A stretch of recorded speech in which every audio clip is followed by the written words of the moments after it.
Hello everyone, good morning. আশা করছি তোমরা যে যেখানে আছো প্রত্যেকেই খুব ভালো আছো আর সুস্থ আছো। আমার আজ আরও একটি নতুন ব্লগে তোমাদের সকলকে জানাই অনেক অনেক ওয়েলকাম আর ভালোবাসা।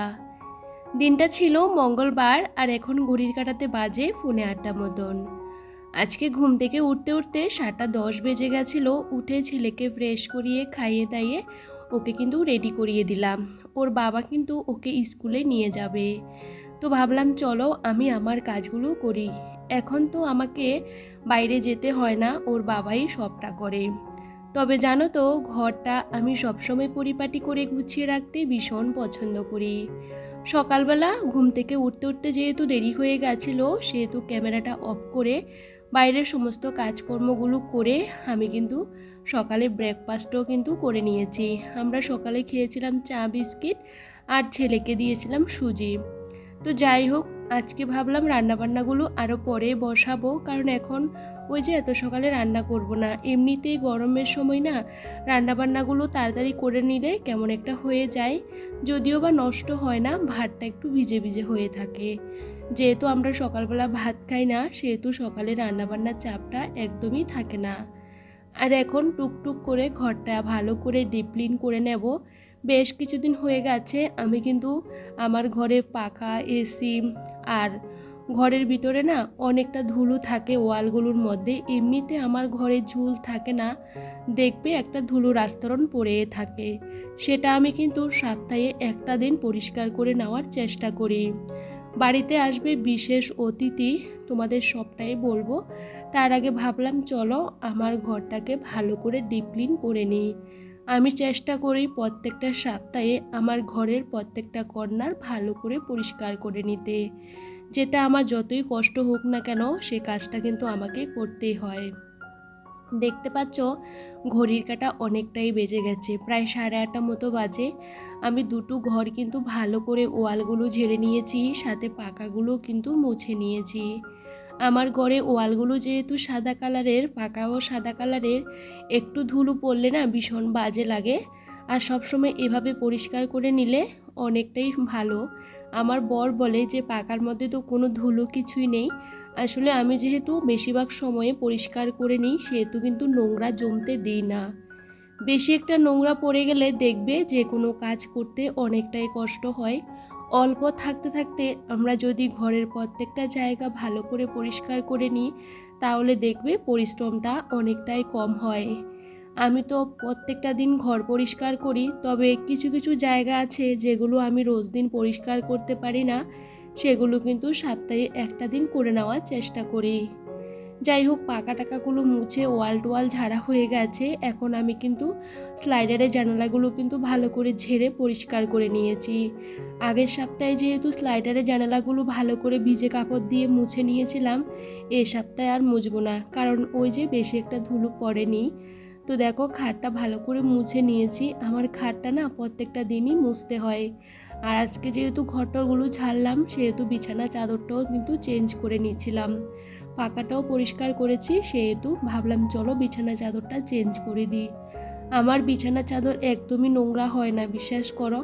আমার মনে হয় 1 মাস পেতে রাখলেও কিন্তু কোনো নোংরা হবে না, কারণ আমার ছেলে এখন অনেকটা বুঝতে পারে, সেরকম দুষ্টুমি করে না। ওকে বললে এই যে বিছানার মধ্যে লাফালাফি করবে না, ও কিন্তু একদমই করে না। সেহেতু একদমই পরিষ্কার থাকে। তারপরেও কি বলতো, বিছানা চাদরটা যদি পরিষ্কার পরিপাটি থাকে তখন ভীষণ ভালো লাগে। তো আমি কিন্তু কদিন ছাড়া ছাড়া বিছানা চাদর চেঞ্জ করে ফেলি।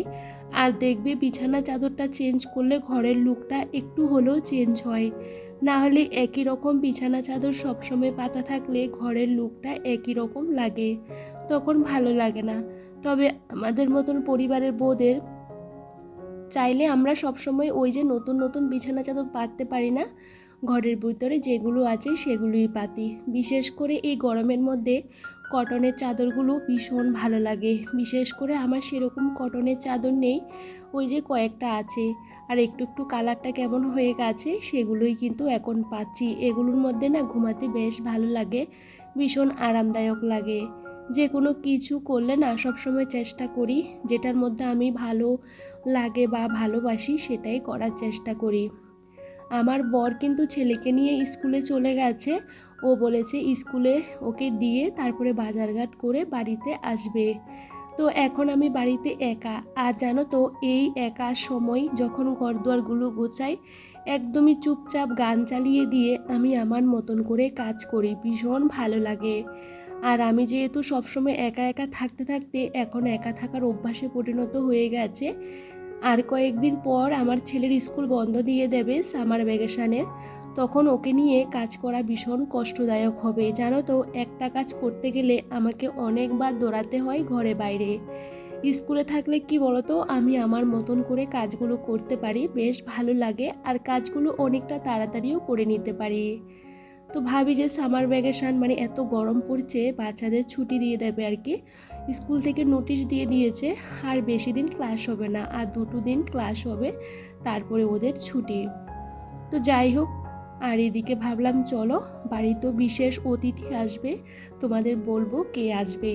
তো ভাবলাম চলো আমি আগে এই যে ঘরটাকে ভালো করে গুছিয়ে নিই। তবে আমার ঘরে সেরকম নোংরা জমা থাকে না, কোনো কিছু হয় না, তারপরেও না ধুলো পড়ে, প্রচুর ধুলো পড়ে।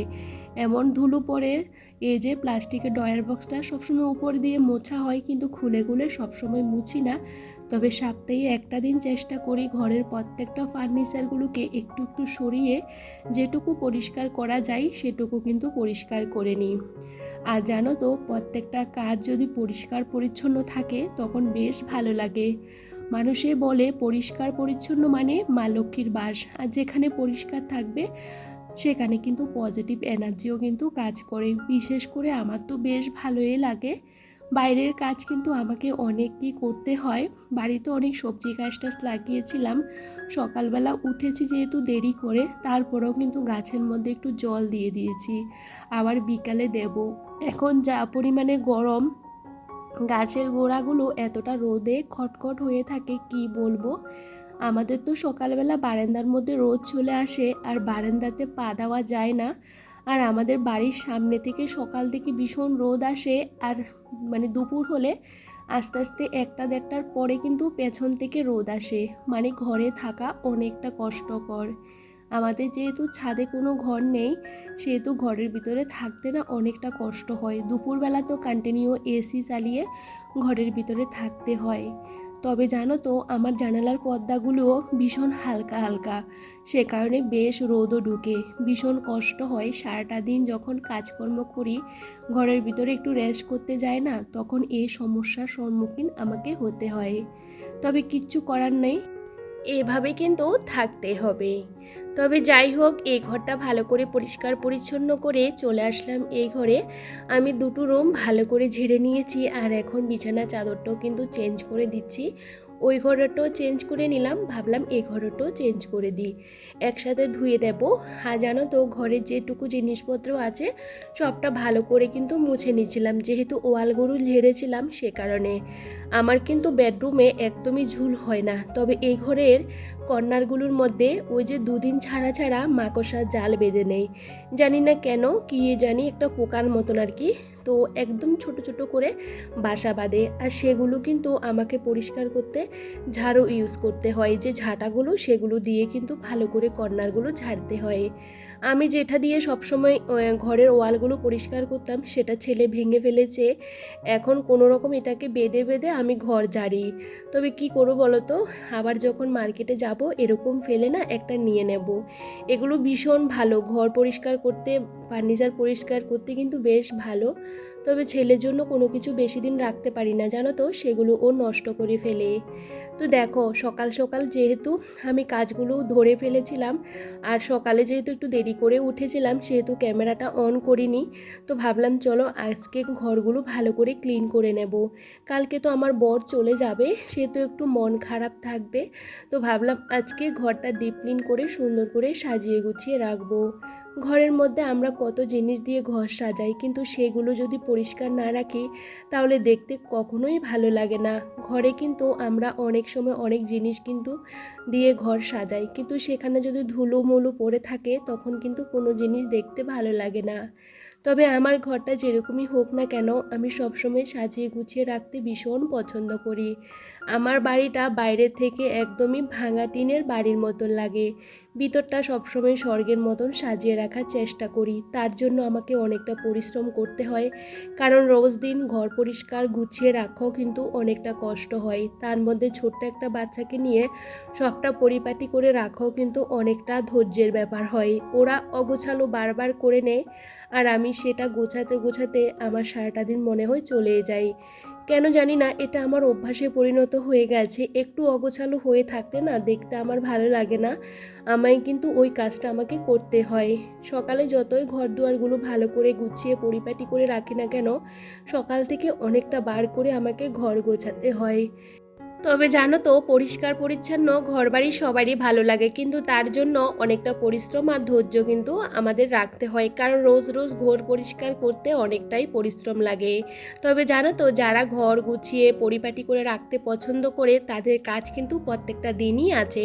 কারণ আমরা একটা দিন করি না, আমরা রোজ দিন এই কাজগুলো করি। সংসারের নানা কাজের মধ্যে একটু সময় বের করে কিন্তু আমরা ঘর দুয়ারগুলোকে গুছিয়ে রাখার চেষ্টা করি। এটা আমার বিশেষ করে বেশ ভালো লাগে। আমি না খেয়েও কিন্তু আমি ঘর গোছাতে ভীষণ পছন্দ করি। আর আমি কিন্তু ঘর গুছিয়ে রাখার সাথে সাথে বাইরেরটাও কিন্তু সবসময় পরিষ্কার পরিপাটি করে রাখি। আমার বাড়িতে এত পরিমাণে ঘাস হয়, সে ঘাসগুলো আমি তুলে তুলে একদমই বাইরের জায়গাটাও কিন্তু পরিষ্কার করে রেখে দিই, কারণ এটাও আমার বেশ ভালো লাগে। শুধু ঘরের ভিতরটা সাজালে তো হবে না, বাইরেরটাও কিন্তু সাজাতে হবে।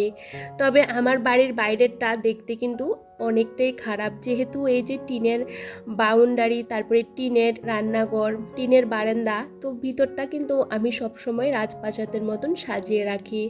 ঘর যেমনই হোক না কেন, ভাঙা হোক আর যেমনই হোক না কেন, সেটা সাজিয়ে গুছিয়ে রাখলে দিনের শেষে সেটা স্বর্গে পরিণত হয়। তবে জানো তো, বারান্দার এই যে টিনগুলো আছে ঘরেরগুলো তো আমি পরিষ্কার করেছিলাম ওই দিন রান্নাঘর পরিষ্কার করার সময়। তবে বারান্দার এই যে এগুলোর মধ্যে এতটা ধুলোর আস্তরণ পড়ে আছে, সেগুলো একটা ভিজে কাপড় দিয়ে ভালো করে পরিষ্কার করে নিয়েছি। এগুলো কিন্তু মাঝে মধ্যে আমি করি, যদিও বা তোমাদের সবটা আমি দেখাতে পারি না। আসলে কি বলতো, সংসার সাজিয়ে গুছিয়ে রাখতে গেলে অনেকটা কষ্ট করতে হয়। যাই হোক, বাইরে প্রচুর পরিমাণে রোদ উঠেছে, এখন বাজে 9টা 10-এর মতন। আর এদিকে আমার কিন্তু ঘর দুয়ার দুগুলো ভালো করে গোছানো হয়ে গেছে। দুটো রুম আমার পরিষ্কার করতে বেশ খানিকটা সময় কিন্তু লেগে গেছে। যেহেতু ক্যামেরা নিয়ে আমরা কাজ করি, সেহেতু কাজগুলো করতে একটুখানি তো কষ্ট হয়।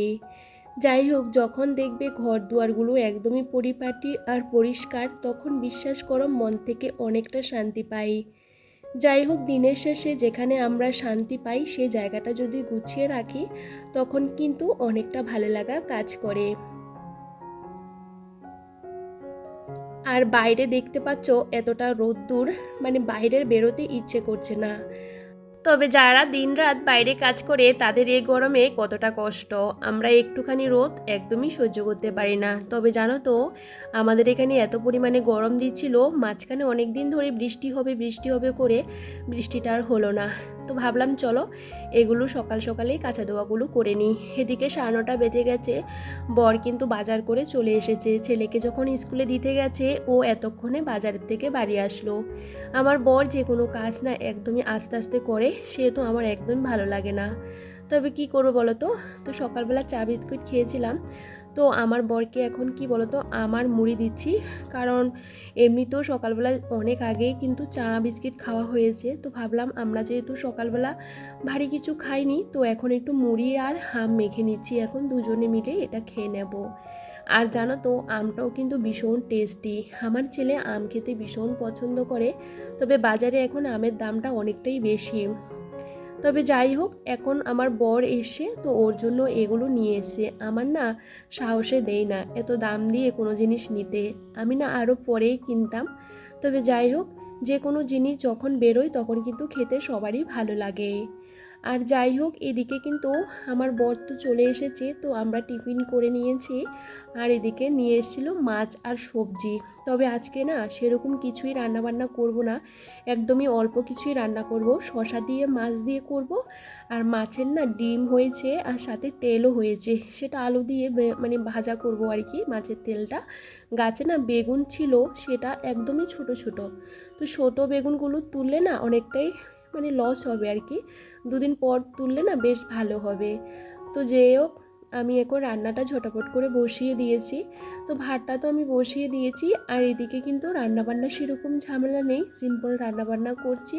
আর এই গরমের মধ্যে না রান্নাবান্না করতে ভালো লাগে না, খেতেও ইচ্ছে করে না, যা পরিমাণে গরম। আর দুপুরবেলা জানো তো টিনে রান্না করে থাকা একদমই কষ্টদায়ক হয়।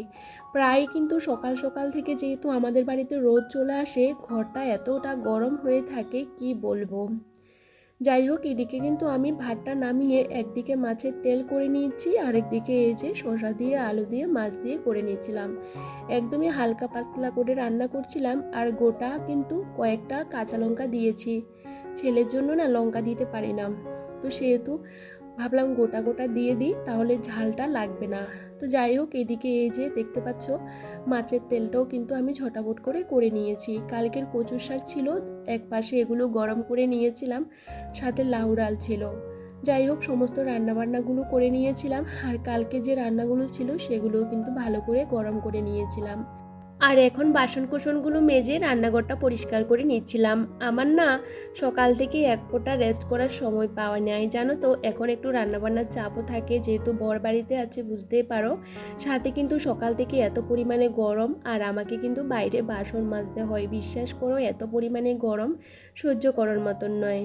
তবে যাই হোক, এই মুহূর্তে কিন্তু বেশ খানিকটা সময় চলে গেছিলো। আমি বাইরে না আমার কিছু পেঁপে গাছের দানা ফেলেছিলাম আর কি, সে দানাগুলো 2 মাস 2.5 মাস পরে উঠেছিল।